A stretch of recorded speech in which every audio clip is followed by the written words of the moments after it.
Okay. Well. Oh my goodness, Daddy. I was walking. There was a little baby monkey. And I drew a picture. Scene. And cut.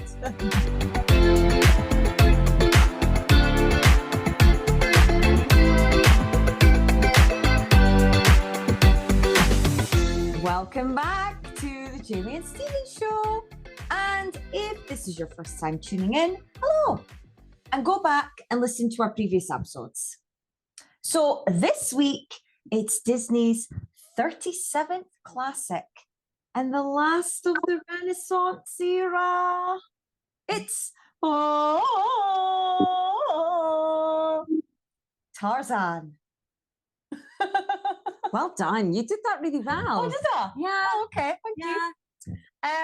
Right, so let's get ready to trash the camp with some serious Disney magic. And our guest this week is our sidekick and my sister, Holly. The fun has arrived.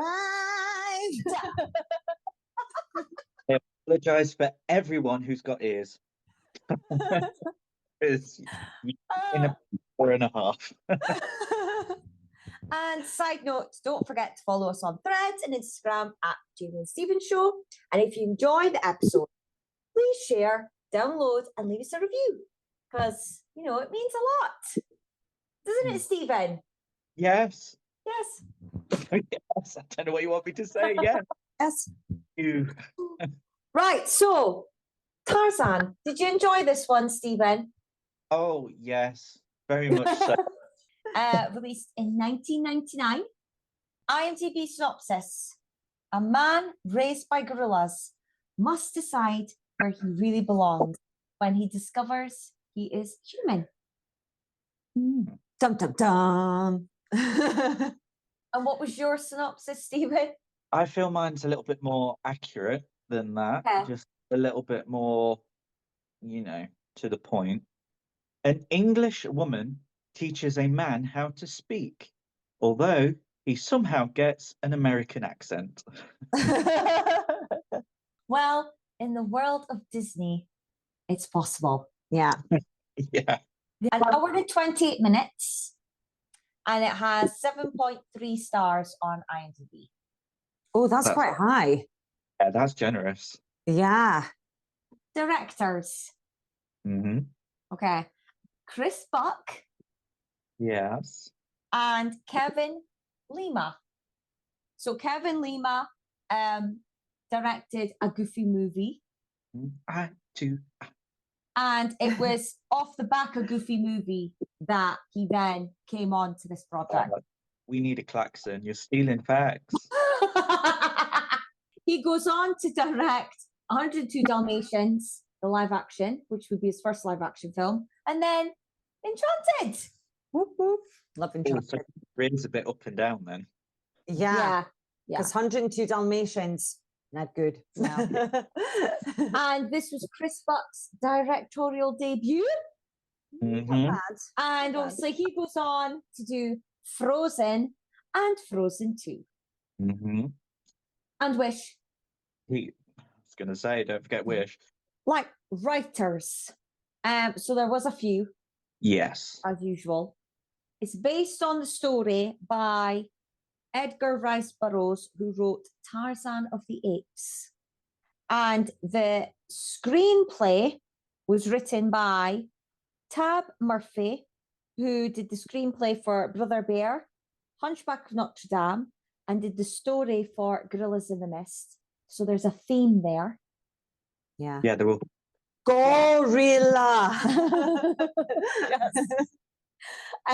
Then we've got Bob Sudeikis, who worked on Anastasia, Hunchback, and Tarzan 2. Oh, Yep. Tarzan 2. Yeah. And then Wonnie White, who again worked on Anastasia, Hunchback, Tarzan 2, and they were married.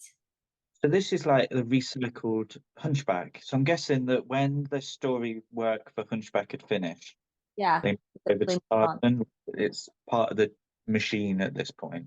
Yeah. Yeah. And for comedic purposes, they brought in David Reynolds to provide uncredited humorous dialogue. And apparently, it was only supposed to be for 6 months, but it went on past a year. Well, he's quoted to say that either the work he did was bad, or he's just very bad at time management. Oh, okay. So yes, that's the humor for Tarzan, folks. Okay, yeah. It's hilarious. Yeah. So before we get on to cast, Anything to say? and about the Well, you kind of nicked half me facts, but I mean to You some. must have something to say on the book. I don't like the book. Well, it's a series of books, okay, but this film anyway it is close to what's in the original book, but it's not. There are big differences. I prefer the Disney film to the book. So the film started life in 1994. Your friend, Mr. Katzenberg, he said that he'd like to make the film based on Tarzan, but rather than it be made by Disney Animation, he was going to use the TV animation company.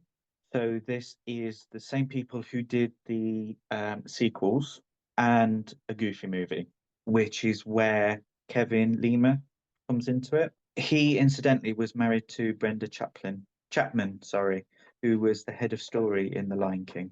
He initially said that he was worried about inexperienced animators taking on this huge project. However, that went nowhere because Katzenberg resigned. Michael Eisner then actually came into the picture to say to Lima, I still want this film, but we're going to do it as an animated classic. And that's where he brought on Chris Book to be co-director. There was the same kind of things where you have they went on to field trips and just have a look at different things, get ideas. Different animation places would bring in animals to work on and like copy the movements as they had in Bambi and Lion King. However, what I found weird from my perspective is that the animation was done originally two different teams, which were 6,000 miles apart, one in Paris, one in Burbank.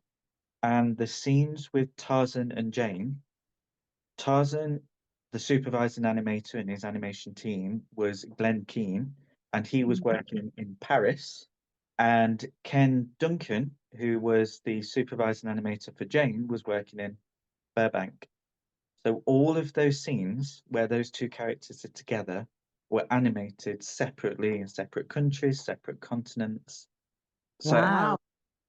to keep everything kind of smooth, they started this system which was called the Scene Machine.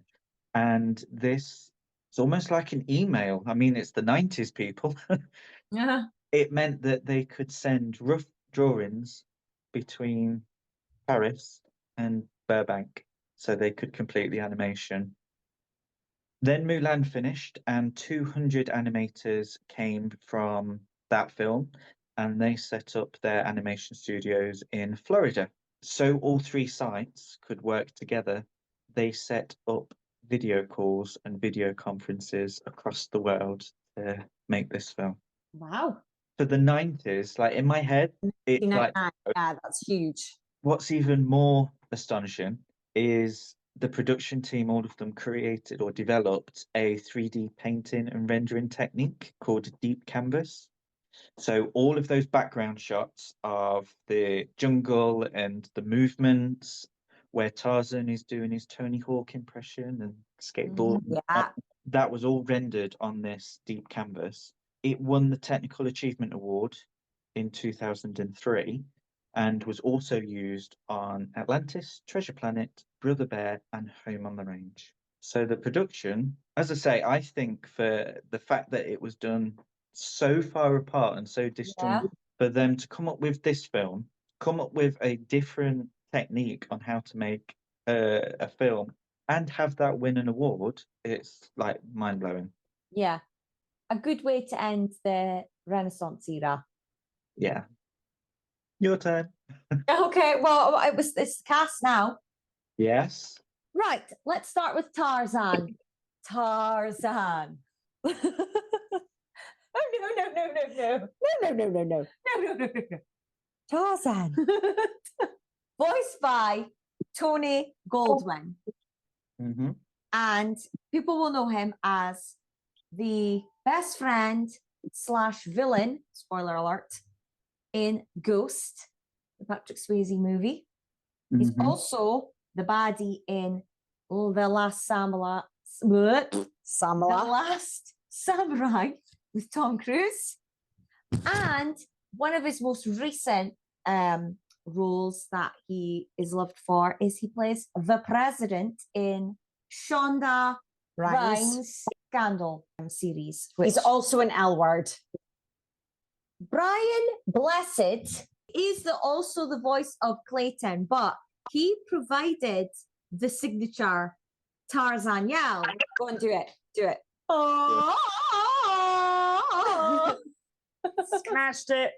Yeah, because he noticed that Tony couldn't really make a convincing one. So he went to one of the producers and sort of says, "Oh, I could do that for you." And they were like, "No, we don't need you to do that." No. And then he just did it in front of him, and he was stunned, and he just instantly went, "Right, okay, yeah, you do it."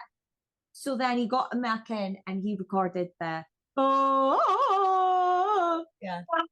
So that's so good at it. So that is not Tony, it's Brian. Yeah.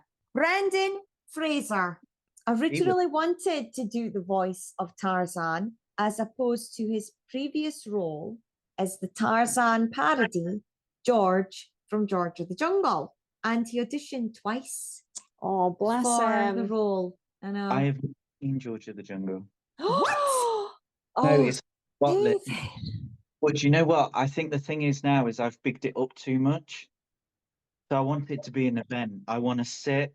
I want to watch it. I don't want to be disturbed. And I've bigged it up too much. I just need to sit and put it on. I know, but I'm just surprised you haven't watched it. I mean, he's like practically naked through that whole film. Yeah, and there's a George of the Jungle too. So you're going to have to do the sequel. Is it a different guy? Second one. Yeah. Yeah. Always. Oh. But yeah, according to the director, Kevin Lima, co-director, the reason Tony got the role was because of his animal sense in his readings, along with some killer baboon imitations. Oh. So the bit where he does that. Yeah. Do the baboon noises, but not the Tarzan noises. Yes. Yeah.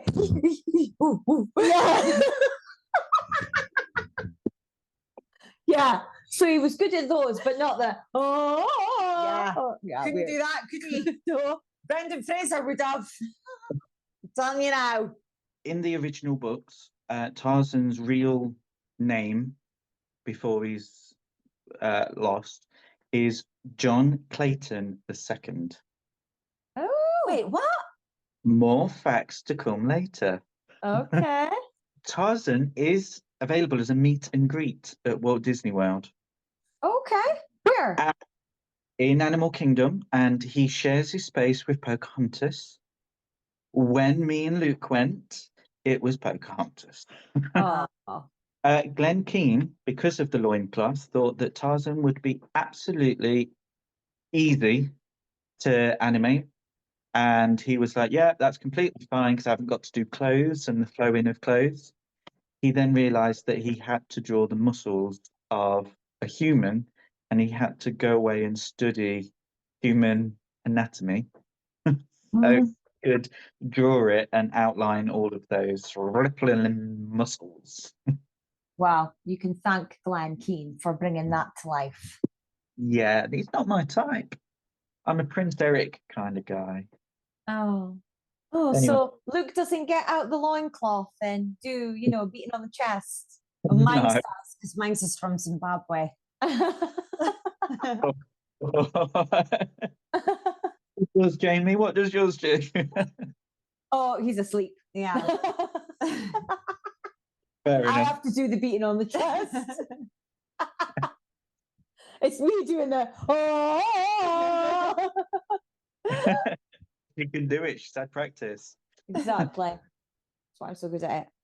Right, Jane. So she's voiced by Minnie Driver. Which is the best name in the world. Oh, And people will know her from Good Will Hunting Mhm. and Hope Springs with Colin Firth. yes. Yes, I knew that one. And she had a recurring role in Will and Grace as Karen's stepdaughter, yeah. John Cleese's daughter. Because they sang, the chair is not a chair unless there's someone sitting there. Today is a musical episode. Yeah. Right. So many of Driver's mannerisms and characteristics were incorporated into Jane's animation. Mhm. And the scene where Jane describes meeting Tarzan for the first time to her father and Clayton was improvised by Driver, resulting in the animator Ken Duncan animating one of the longest animated scenes on record. It took 7 weeks to animate and 73 feet of film. Oh, my goodness, Daddy. I was walking. There was a little baby monkey. And I drew a picture. Suddenly, the monkey starts crying. But I turn around. There's a whole fleet of them, an army of monkeys, a huge tree of monkeys screaming at me. Terrified. I was terrified. Suddenly, I was swinging on a vine in the air, swinging in the air. I was in the air, and then I was all surrounded. And Daddy, they took my boots. And I was saved. I was saved by a flying wild man in a lime cloth. So people will now picture that whole scene. Yeah, so that reenactment was by Holly Bull. Yeah. My last fact about Jane is that Laura Linney auditioned for the role. Jane, also available as a meet and greet at Animal Kingdom. She's available to meet in Tarzan's treehouse in Disneyland, California. Her and others are out and about, shall we say, in Shanghai Disney as well.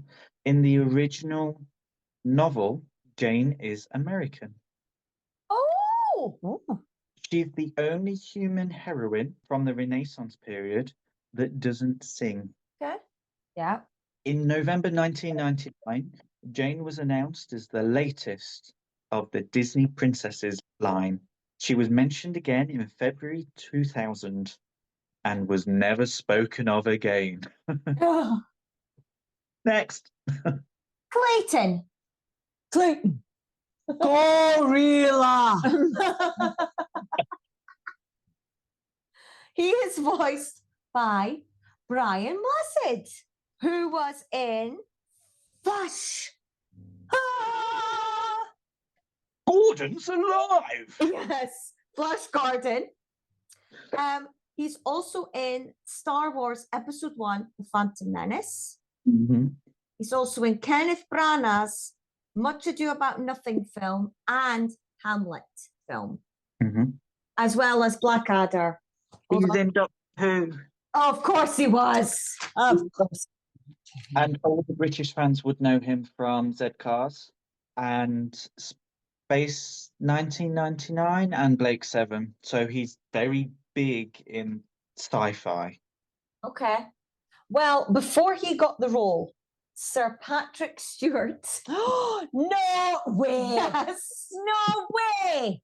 I know. Bloody Patrick Stewart. I know. What's he Literally like? every single This film. bloody Star Trek's I been a know. thorn on his side. I know. What the Disney films have you been a part I of? know. Why So don't you just go to Star Trek and say, right, when am I going to get a break? Because I want to do a Disney What film. did you just say? I'm going to make millions. So, in this case, he was available.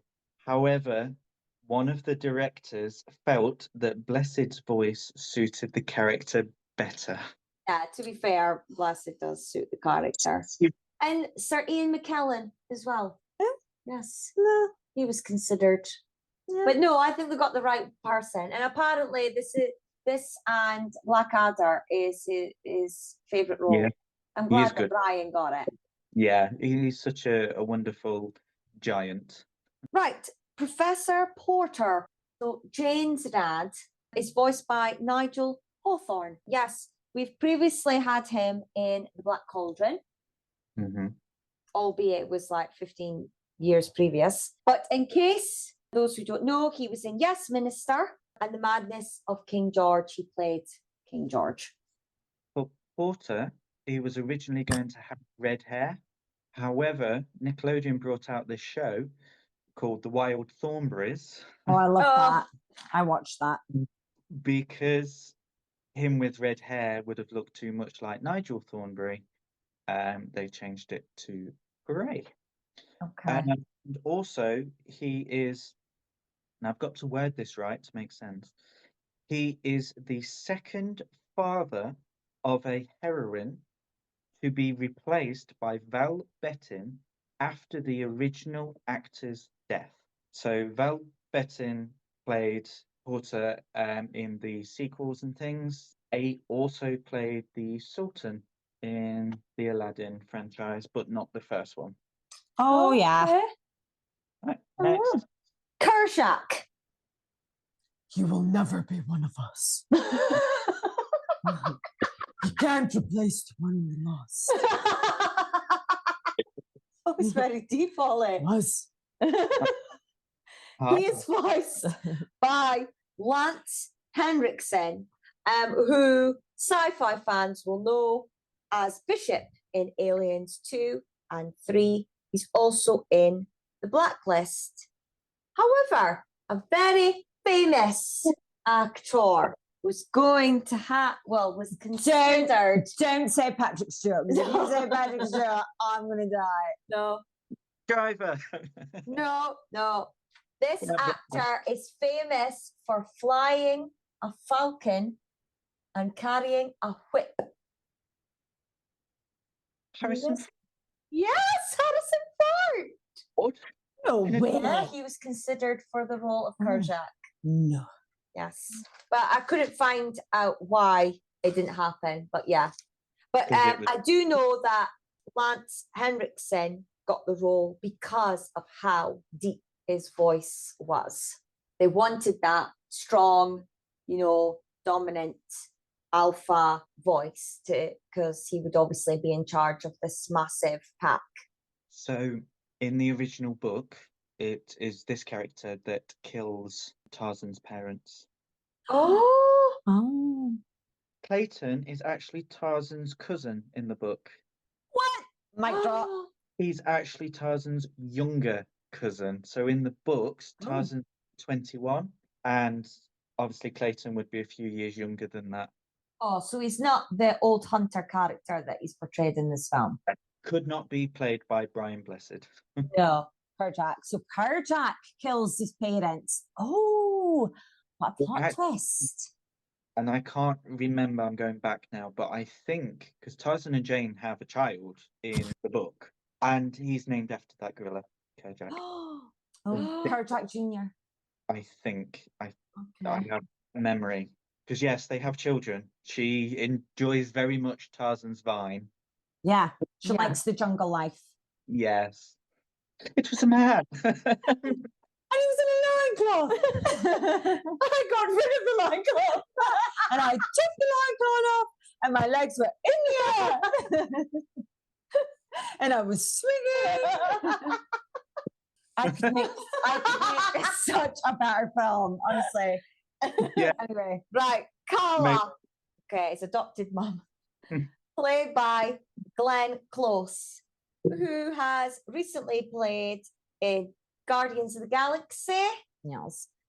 She's famous for being the bunny boiler in Fatal Attraction. Oh, yes. She's also in Dangerous Liaisons. A couple of years ago, she went neck and neck with Lady Gaga for Best Actress in her portrayal in The Wife. And apart from one award, she beat Gaga and got all the Best Actress awards. Are you not going to name her one of the best live action remakes of a Disney film in the world? Oh, 101 Dalmatians. Cruella, obviously. Not as good in 102, but No. what We I don't. consider as the first live action remake. Yes. Yeah. The best. Oh God, Yeah. yeah. She was so good. Down on that. Yeah. She was really good. Glenn Close was also in another Tarzan film, which was called Greystroke. However, she was dubbing a character. Oh, right. Okay. It's interesting. She was in 2 Tarzan films. Yeah. That is interesting. Turk. So she's What- played by Rosie O'Donnell. Yeah. So she was in the, what would you call it? Growing Up film Now and Then. Yeah.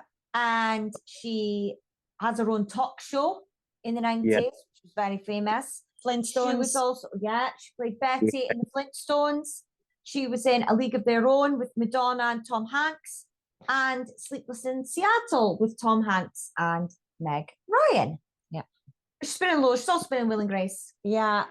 She plays the mom, who's the lesbian of Jack's son. Yeah. The character Turk was originally written as a male gorilla, but after O'Donnell's edition, Turk was recharacterized as a female. But prior to changing Turk to a female, Chris Rock had been offered the role, but he turned it down, and he found it offensive that he was offered the role. Oh, because he's a gorilla. Yeah. Ah, okay, yeah. Hmm. The character was male. I thought Turk was male. But Yeah, because she looks No, like a silverback. I always thought that she was female because I knew who the voice was. Yeah. Oh, that's Yeah. a shame that Chris Rock felt that way. Yeah. Because I think that would have been really good, actually. Yeah, well, but apparently when she found out that he had been originally offered the role, the way she does the voice was a take on him. Yeah. So she must have also thought that he would have suited, and maybe just thought, oh, I'm going to channel that and use that to sort of make the voice sound a bit like that, but also put my spin on it. So you can also meet and greet Turk, unless you go to Shanghai, which has everyone. Okay. O'Donnell voiced both the young and old Turk and was one of the very few actors to do so in a Disney animated classic. Yeah. And in the original book, the character that Turk is based on, which I think is Turkov or Turkev, was killed by Tarzan. What? Oh my God! I'm not reading this book. Baby Turk. Mm-hmm. Baby Turk that we see right at the beginning where she brings baby Tarzan into the camp.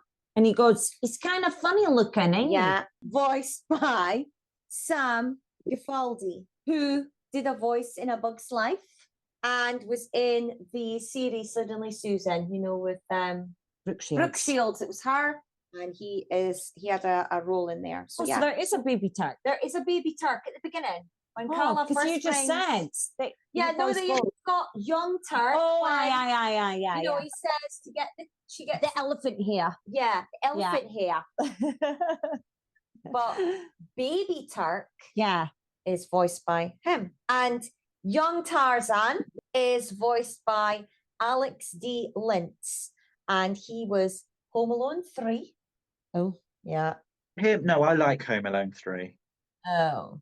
Lastly, Tantor, the adult Tantor, is voiced by Wayne Knight, who is in Jurassic Park, Dirty Dancing, and Seinfeld.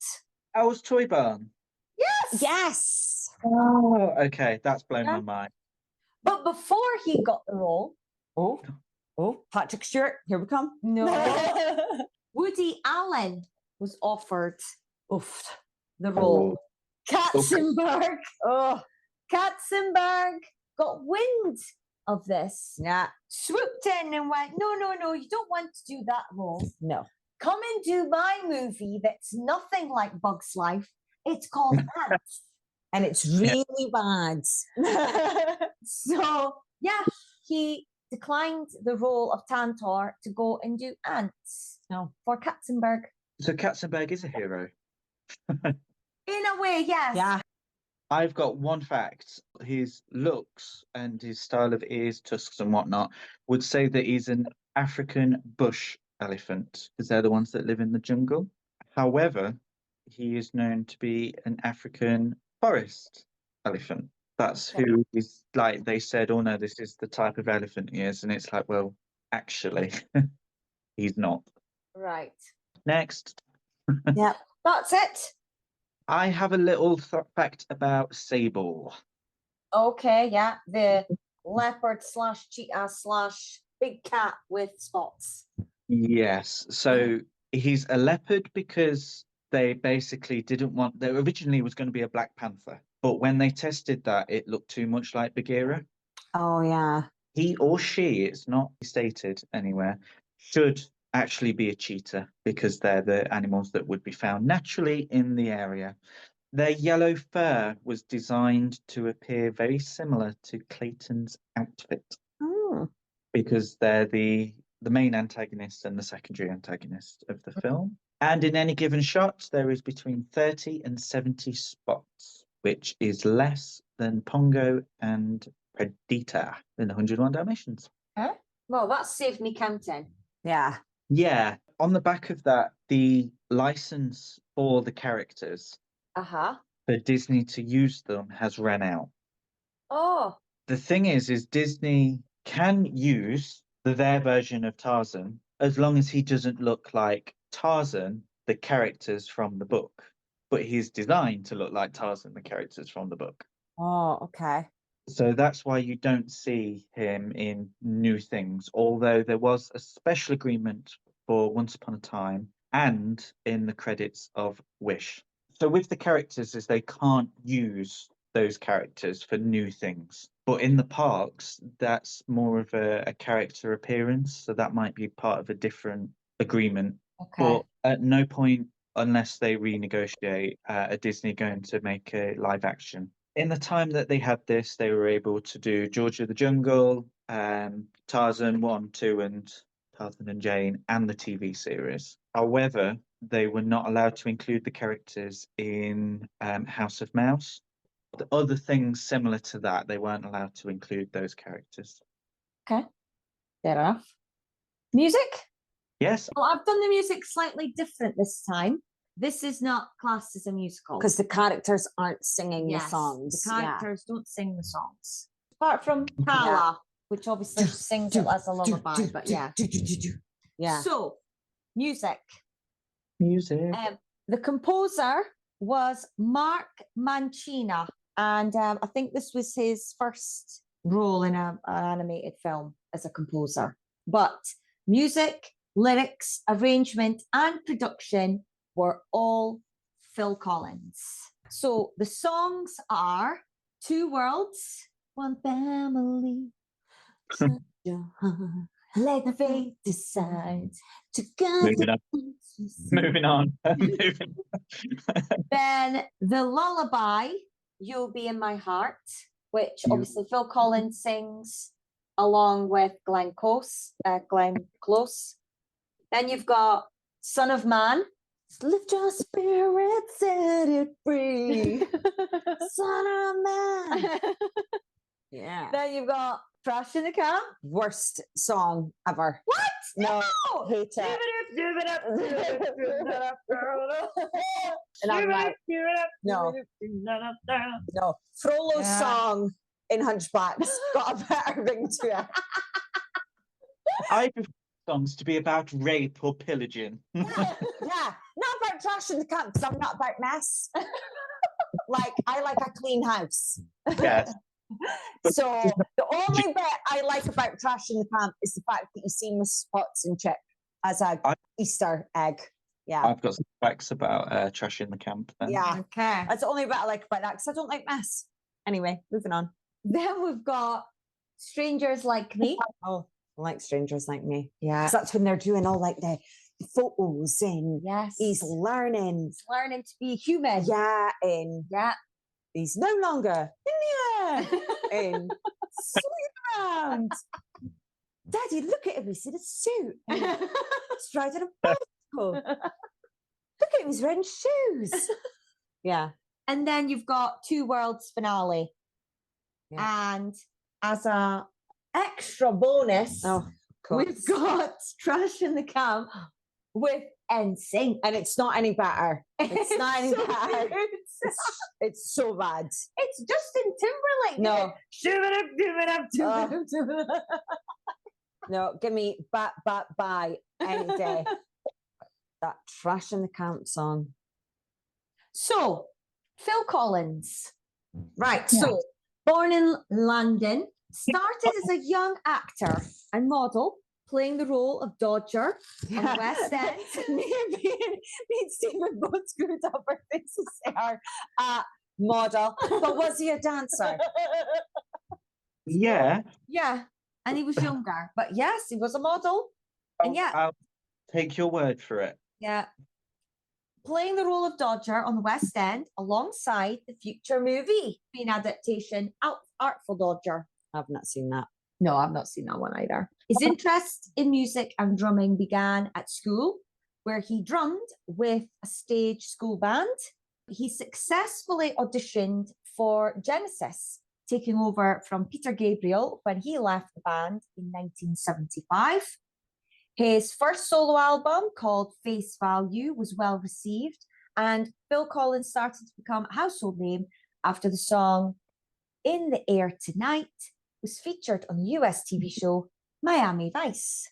Oh, Yes. Famously drummed for various artists through the Band Aid Live in 1985, and has also surprised us with small acting roles, such as playing the detective constable in Book. yeah. This must be just some sort of family prank. Not his line. She does all voices. That's it. He stands there with the sword, Yes. and the letter, and he Uh-huh. goes, "This just looks like some sort of family prank." And that's it. Yeah, that's it. It was music producer Chris Montan who turned to Phil Collins when Disney decided they wanted to go in a different direction with the music for their upcoming animated feature-length film, Tarzan. They wanted to step away from the Broadway character singing soundtrack and go more classic rock to evoke the strong tribal rhythms of African music. Because he is so African. Yeah. Yeah. I mean, you can't get any more African than Phil Collins. In a 2003 interview, Phil Collins said that the initial approach was a phone call out of the blue. We then all met up in Geneva, because you know that's what they do. Oh. So let's meet in Geneva. Let's go to Switzerland. Who doesn't? Yeah, of course. I was only there last week. I was going to say, we're in Switzerland now, aren't we, Bob? Yeah. Yeah. Even know- Shania lives there. I know the movie's based in Africa, but let's go to a ski resort in Switzerland Yeah. and discuss this movie. Yeah. And he said, I was very nervous about being capable of writing songs like that. Initially, began writing from the perspective of the principal actors. Let me start that again. Initially began writing from the perspective of principal characters before the filmmakers heard his initial demos. Then Collins' rough sketches were so powerful that he was asked to perform them himself. You'll Be in My Heart was personal to him, writing the song for his then 10-year-old daughter, Lily Collins. Who you'll all know from Emily in Paris. Yeah, and Mirror, Mirror. Yes. Yeah, the good Snow White film. Hey, I've seen it. I've seen it. It is good. So back to Tarzan. Yeah, sorry. The soundtrack was dubbed in 35 languages, which was a record at the time for Disney. And Collins recorded his songs in Spanish, Italian, French, and German. He won the Academy Award and the Golden Globe for Best Original Song for You'll Be in My Heart, because we love Trash in the Camp so much. Phil Collins used no regular instruments. He wanted the sounds made to be authentic, and therefore he and the other percussionists played on actual trash cans and other items that you would find around the house. So all those sounds in that song are genuine, like objects around. Trash. Yeah. Typewriter. I will say I do like the bit at the beginning where it's the typewriter because there's something about that noise that when you push Oh, in the. because you're a writer. Yes, I like that. Yeah. Oh, you're definitely Alexa. Play trash in the camp. He's about to. Alexa.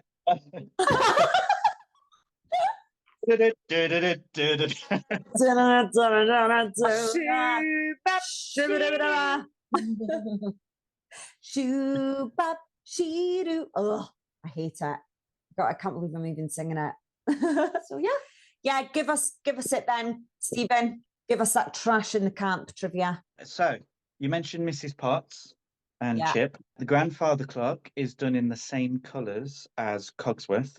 And towards the end, Turk actually says, in regards to the cutlery, don't worry, they're not alive. During the song, Turk does the skeleton dance from Yes, he does. the short, and there's Yeah. another short called In the Bag, and two apes do the dance from that short during Fresh in the Camp. Shoo bop she do. I might as well just go through the other hidden Mickeys because there's only like three more. In Baby Tarzan's saliva, Yes, is it a hidden Mickey? Oh yeah, three bubbles. Yeah. Love hidden that bit. Yeah. when I think he's turned upside down, things fall out of his pockets. The things that come out is a toy shaped like little brother in Mulan. Fans who would have got the VHS of both Mulan and Tarzan would have had the trailer for Tarzan on the Mulan VHS, and when there was a special edition the other way around. Clayton marks the spot of the gorilla's nest on the map. And at this point, a gorilla takes his shotgun and stares down the barrel. That is taken from the ride, The Jungle Cruise. There is an actual gorilla that does the same pose and everything. Okay. Oh, okay. So yeah, hidden Mickeys. Anyway, next. Well, the only thing I had left to say was that it cost $130 million to make, which was the most expensive animated feature film at the time. And it grossed 448.2 million worldwide and was the fifth highest grossing film of 1999. Well, that's not bad. Yeah. Which leads me into the rest of my facts. Tarzan by numbers.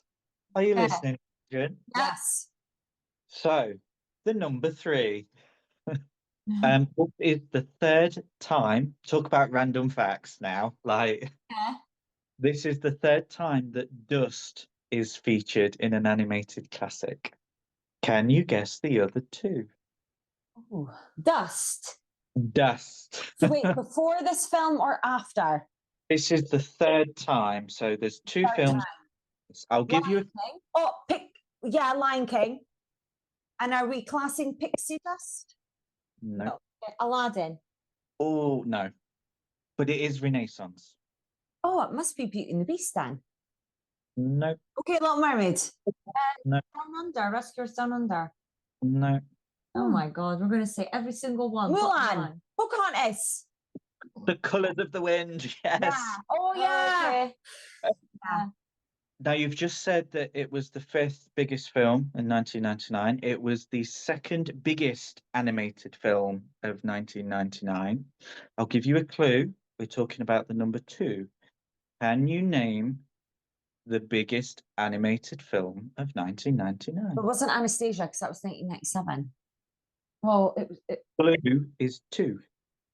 it's Toy Story 2. Toy Story 2. Yeah. Oh, is it? Yeah. Oh. Yeah. Oh, yeah, God, I thought that was 98. No, it was Bugs Life. Oh. So 8. This isn't a quiz. It takes 8 minutes and 18 seconds before the first line of dialogue is spoken. Okay. This is also the second Disney film, so back to number 2, where the title appears twice, beginning and end. Mhm. What was the first film? Beauty and the Beast? Nope.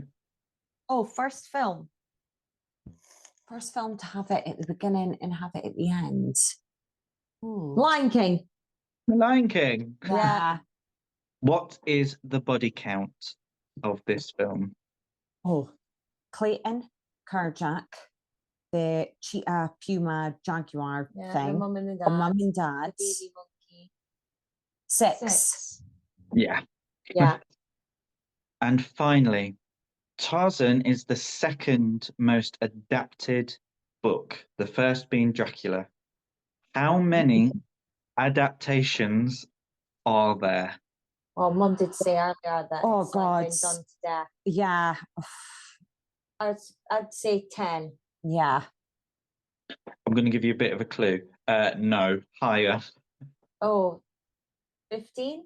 higher, 20. higher. 50. Oh, too high, Okay, 40. too high. 35? 34. Oh, 4 times. I know, it's a bit ridiculous, Ugh. isn't it? I mean, Yeah. King Kong must be not far behind, and Godzilla, Yeah. because they've been done to death. One is Dracula's more than that. So yeah, Tarzan by numbers. That's all I had. Oh, that was good. Fabulous. Yeah. Thank you. Thank you. I like a bit of a quiz.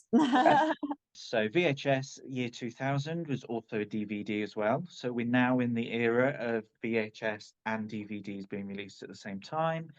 And Blu-ray was 2014.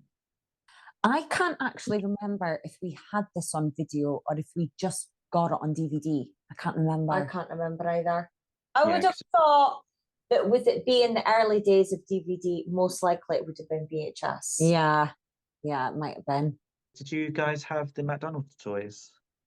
I don't think we did. No, I think did. Mulan was the last one that we really got merch for. I did have a Tantor beanie, and when you thingied them, we went, elephant hair? I have a whole tail of them. Yeah. So Tantor, I had the plastic McDonald's toy. They released a set of toys for when the film came out and then again when the video came out. But one of the toys, it was like a mimicking kind of toy. And you would, Almost like a Furby sort of thing. yeah, and he would beat his chest, but there was other movements that he would do. And one of them looked a little bit naughty. Oh. So the toy was pulled. Oh. So, yeah. All right. Of course. Right. What did you think of the film then, Stephen? So I gave it a middle of the road 3. Okay. I did not hate it, Uh-huh. but I also didn't love it. Okay. It's not a film that I choose to watch. It's not a film that, I only watch it when I'm going through them. Right. I found some bits quite funny. I loved Trash in the Camp. Mm. Trying to get reaction there. It's not That's the reason I give this movie a low score. I think the thing for me is this film, because I didn't like Mulan, and I was 9 years old when this came out, and this film wasn't Pokemon. There was just a lot more taking my attention, so I never really bothered with this. I don't remember if I saw this in the cinema.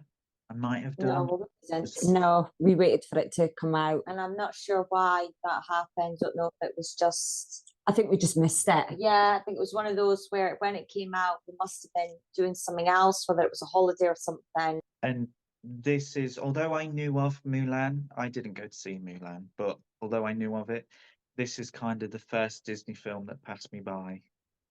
Yeah, I mean, I was older. So for me, I don't remember being overly in love with the film at the time it first came out, like I was with Mulan and Hercules, and what came before it, simply because of how old I was. So, I was watching a bit more older stuff. However, I probably love it more now than I did back then, especially because I'm a parent.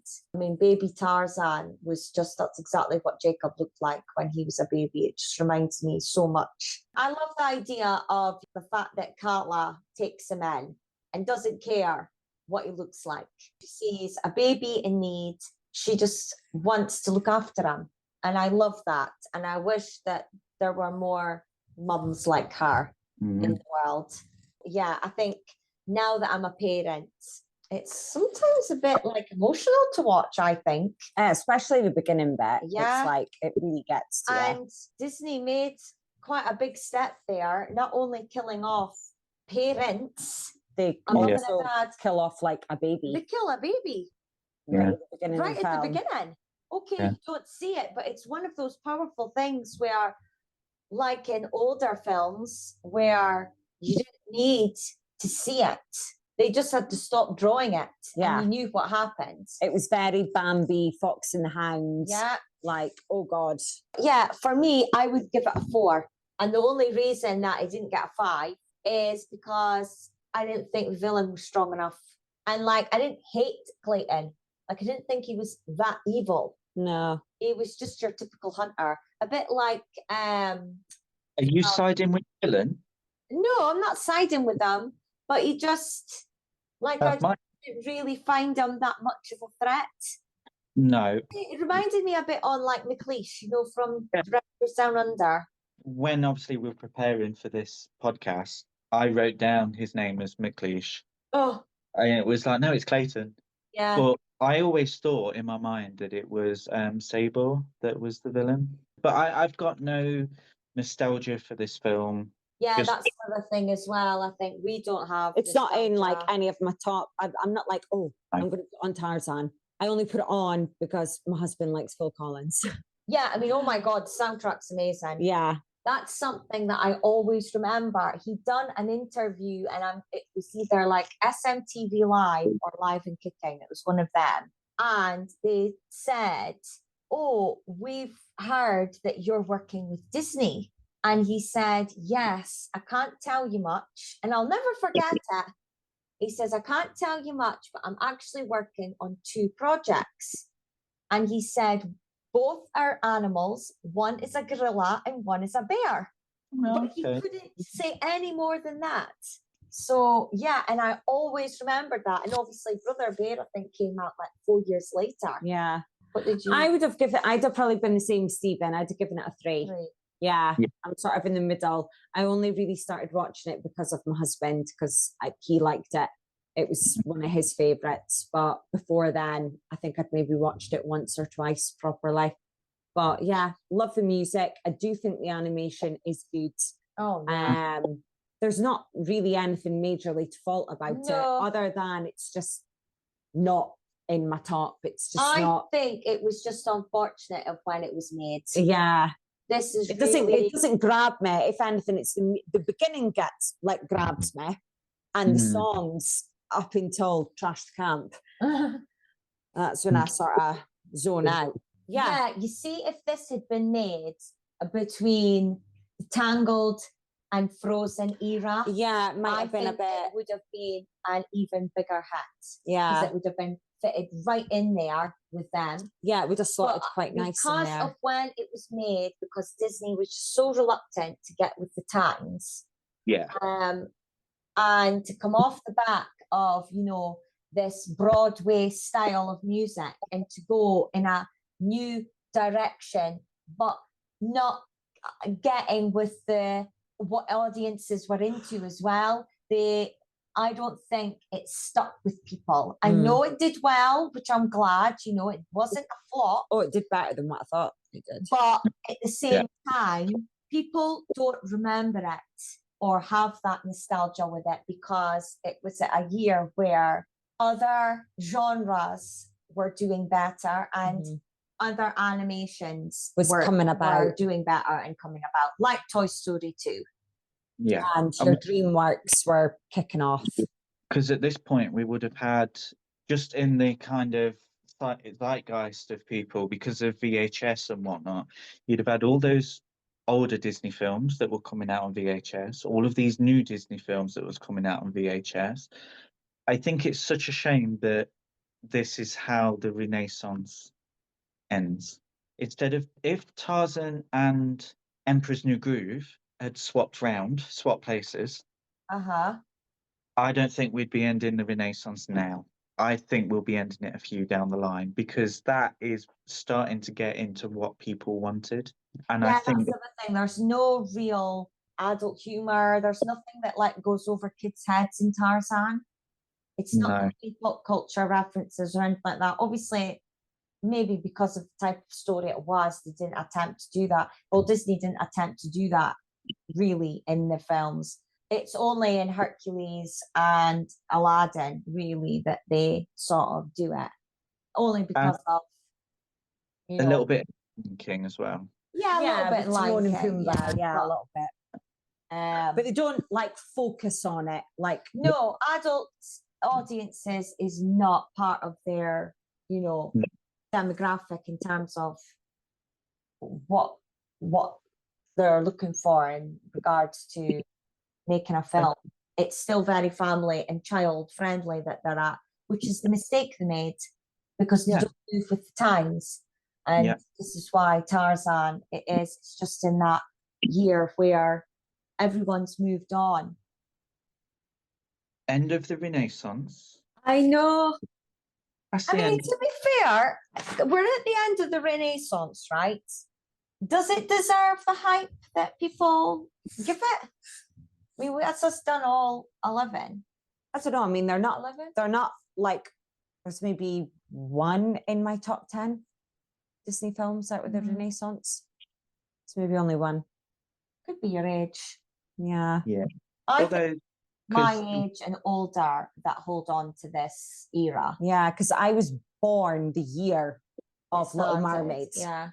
yeah, So no, I was, and you were the same. Yeah, like we were so young. yeah.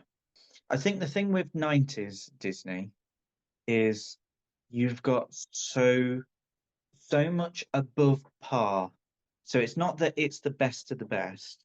It's just everything is above par. So the live action films, you've got Hocus Pocus, you have the 101 Dalmatians, you have things like Flubber, and it starts becoming very above par. And Yeah. we remember those, and because they're on Yeah. video, you could watch them a second time or a Yeah. third or a fourth, and then the animated films came out, but they also did other animated films like a Goofy movie, and you got the DuckTales movie. Mickey's Prince and the Pauper, all those like, yeah, that we had and we Yeah. loved. and then suddenly the Disney Channel was the one to watch. Yeah. Tailspin, Darkwing Duck, DuckTales, Goof Troop. That was it, and then obviously the opening of the Disney stores, you can go into this shop and buy everything, and then computer games as well. It's like it just all happened at the same time. And I think said for me it was like, would I have picked up a Tarzan action figure, or would I have asked for 10 packs of Pokemon cards? Yeah. Did I want a Game Boy to play Pokemon on, or did I want a Tarzan video? Yeah. It was a no-brainer for me. Yeah. Yeah. I think we have this memory, and because there are good films, Beauty and the Beast, Aladdin, Lion King, they're like the pinnacle of this. And because of that, I think it's almost a case of, oh, well, the Renaissance is like the best era, but I actually think the Renaissance, when you look at it on paper for really good films, kind of half starts with The Little Mermaid, but finishes by the time you get to The Lion King. Yeah. Hercules is a different thing because that's just me. I really love that film. But that's the Renaissance. The second bit is like the dregs. And I think that's kind of where we're at with Disney now. Yeah. Apart from Wish. Apart from Wish. Apart from Wish. Well, you know, for anyone who's listened to this episode, obviously, yes, we have come to the end of the Renaissance era. Most Disney fans will say this is their favorite, but let us know if this is your favorite and if you agree with Stephen, if it's maybe half good and maybe it does lag in the middle and falls early.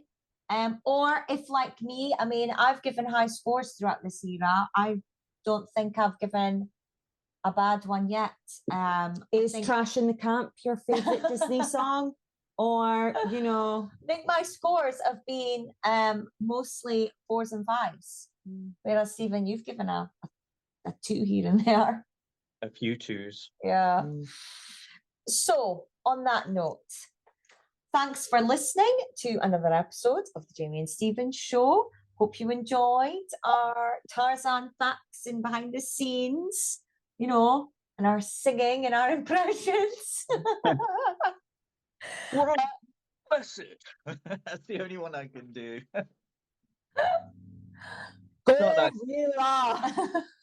I sound like I'm introducing the X Factor more than Brian. Right, one last time, Holly. I was in the air, and I'm swinging, and there was a man in a line club. So don't forget to subscribe and follow us on Threads and Instagram at the Jamie and Stephen Show. Please share with your friends. Remember and leave us a review. It means so much to us. And if you have been listening to every episode, thank you. And we'll be having a bit of a break again between this season and season 4. Yes, season 4. So I think we should say thank you to all of our guests. So Holly, thank you. Yes. No problem. We've had Sam and Sophie. Yeah. So thank you to everyone who is, and Jess, sorry. Yes, and Jess. Yeah.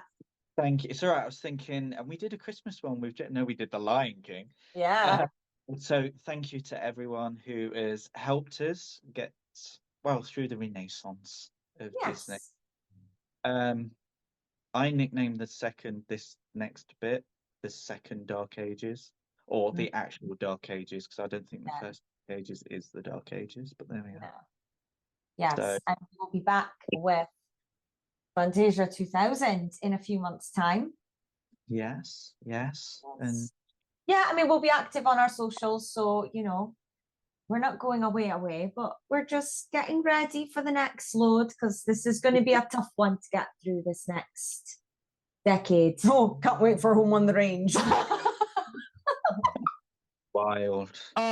Yeah. Oh, tell you what, some bad ones coming. listeners, we are in for some treats. Oh, yeah. I do like Chicken Little, though. Oh, yeah, you have mentioned that a few times. It's Chicken Little's bear ball. A dinosaur. Oh, dinosaur's so hard. I'll tell you what I really, really want. Dinosaur was the American one instead of the wild. Yeah. So it said that we'd probably do both. Yeah, I would, because America classes it as a number, but we class it as a number in the classics. I don't know. Yeah, I don't know. Yeah, I would just do a quick joint, get it out of the way, and sort on those ones. 100%. Don't waste no time. What you wanted to do is, right, so we watched Dinosaur and we've watched The Wild, both the ones. Yeah, 100%. Chicken Little. Yeah. Just get to Chicken Little, get to meet the Robinsons, just get to them. That's, I've shed a tear over that one. Oh, looking forward There's some to good see ones, that. but there's some real hard ones. Anyway. So, TTFN. Yes, I was going to say goodbye from me, but yeah, if you want to go down that road. Well, we didn't introduce ourselves, so no one knows who. Okay. Oh, yeah. Oh, well, goodbye from the Jamie and Stephen Show, movie, music, and magic. Look at you. Vital. Let's talk movies, music, and You know magic. what? I don't think they care. Because you didn't say it at the beginning. Okay. Bye-bye. Bye-bye. Bye-bye. Bye-bye.